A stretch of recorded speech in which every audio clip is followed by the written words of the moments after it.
Even though they might be the stories that people are most familiar with from all of the Bible, I get more questions about the first couple of chapters of Genesis, the creation stories, than probably any other section in all of Scripture. I get asked things like, where are the dinosaurs?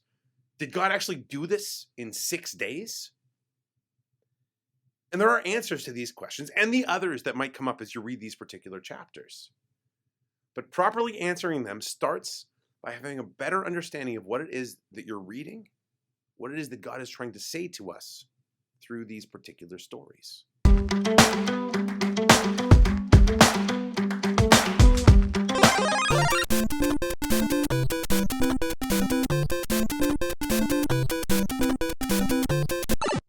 Israel had always believed in the idea of a creator God.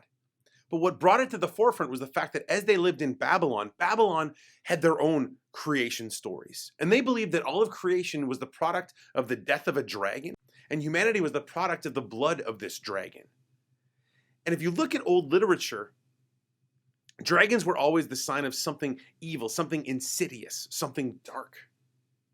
Now think about that theme, the idea that creation is dark, that humanity is the product of this evil dragon's blood. Think about that story of the 7 days. On the first day, he saw what he had made, and it was good. On the second day, it was good. On the third day, it was good. On the fourth day, it was good. On the fifth day, it was good. And on the day that he made us, it was very good. There's a lot that's being said in this short little story that speaks dramatically against what they were hearing about themselves in Babylon. Now, what we also read in there is that what God is creating, there's something deliberate going on. It's outlined for us at the very beginning. It says, in the beginning, everything was without form and void. It had no shape and it was empty. And he spends the next 6 days dealing with both of those problems. In the first 3 days, he deals with the fact that it was formless. He gives it shape. On day number 1, he creates time in night and day. On day number 2, he creates space in the sea and the sky. On day number 3, he creates habitat in the land and the trees and the mountains and so on. And then on days 4, 5, and 6, he deals with the fact that these spaces are empty. On day number 4, he creates the sun and the moon to populate time. On day number 5, he creates the birds and the fish to populate the sea and the skies. On day number 6, he creates the animals and bugs and ultimately people to fill the habitat. And on the 7th day, as a sign of his covenant with us, God rests. There's something very deliberate going on here. There's something very important going on here. Now, I know just by saying that I don't answer the question about, where are these other things? Where are the dinosaurs? Is it really 6 24-hour periods? But the other bit of context you need to know is the fact that these couple of chapters, well, they represent 2 things. One is that they represent the one part of the story, of our story, where everything is the way that God intended it to be. Genesis chapter 1 and Genesis chapter 2 are the only part of the Bible where things are the way that God intended them to be. Because in Genesis chapter 3, that's when we eat the fruit, we sin, and we separate ourselves from God. And the whole rest of the story is God doing something about that. The other thing you need to know is that these first few chapters of Genesis, not just Genesis 1 and 2 that deal with creation, but Genesis 1 all the way up till chapter 11, deal with the origin of the world from the very beginning of time, the origins of the universe, all the way up until 2200 BC. That's almost 14 billion years of history in 11 chapters. So there's going to be lots of stuff that isn't put there, that's left out, that's not made totally clear.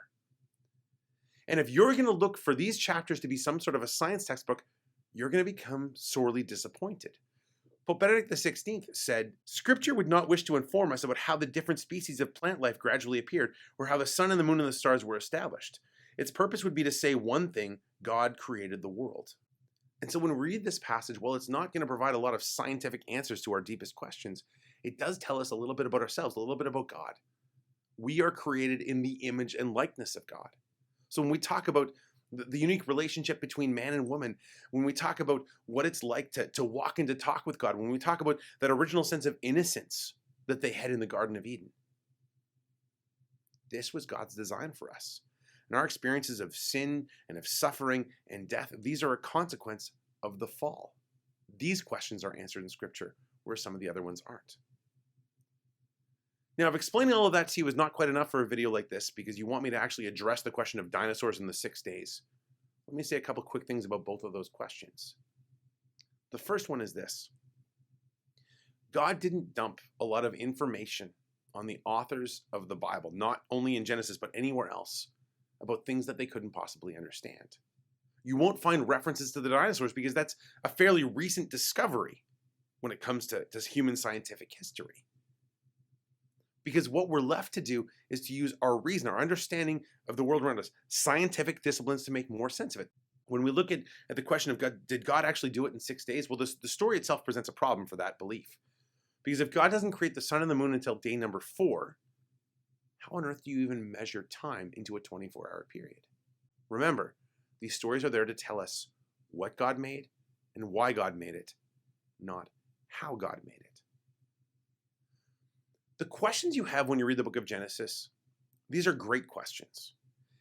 And if we look at them properly, they should be an invitation to us to say, all right, if the answer to this and this aren't there, what is there? What is God trying to say to me through these particular stories? And there's a lot.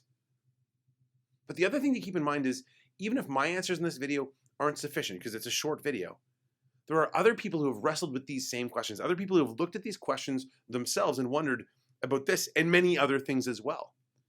And I would encourage you to check out a website called strangenotions.com that looks at, I guess, the wrestling match that some of us have between what we believe and what science teaches us.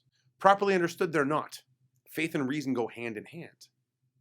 But because some of us still struggle to see how that's going to work, keep asking the questions, pray to God for some insight, and do some research on places like strangenotions.com to see answers that others have found, the same sorts of questions that you have for me today.